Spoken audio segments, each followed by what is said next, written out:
આજે તો હું રેડી થઈને વેરાવળ જતી હતી ત્યાં રસ્તામાં સેતુડાનું ઝાડ જોઈ ગઈ. પછી હું તો સેતુડા તોડીને ખાવા માંડી. સેતુડા તોડીને ખાઈને પછી હું પહોંચી ગઈ વેરાવળ. તો આજે તડકો બહુ જ હતો તો મને એમ થયું કે ચલો કંઈક ઠંડુ ઠંડુ ખાઈએ. પછી દુકાનની અંદર જઈને મેં ઓર્ડર કરી દીધી ઠંડી ઠંડી લચ્છી. તો લચ્છી પીને પછી મને આજે જવાનું હતું વેરાવળ ડૉક્ટર પાસે, કેમ કે આજે મારા બેબીનું સેકન્ડ અલ્ટ્રાસાઉન્ડ હતું. તો હું ફટાફટ લચ્છી ખાઈને નીકળી ગઈ ડૉક્ટર પાસે જવા માટે અને હું હોસ્પિટલે પહોંચી ગઈ. હોસ્પિટલે પહોંચી તો વાગી ગયા હતા સાંજના 4, કેમ કે આજે મારે 4 વાગ્યાની એપોઇન્ટમેન્ટ હતી. 4 વાગે હું અંદર ગઈ. અંદર જઈને થોડી વાર હું વેટિંગમાં બેઠી. ત્યાં મારો અલ્ટ્રાસાઉન્ડનો વારો આવી ગયો. પછી અલ્ટ્રાસાઉન્ડ કરાવીને પાછા રિપોર્ટ માટે હું વેટિંગમાં બેઠી હતી.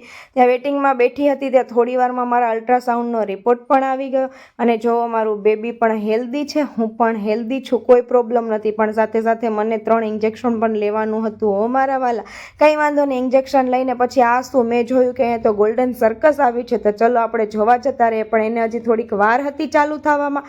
પછી ત્યાંથી અમે નીકળી ગયા અને ગયા મારી માટે ફ્રૂટ લેવા. તો બધું મારું ફ્રૂટ લઈને પછી અમે ઘરે આવી ગયા.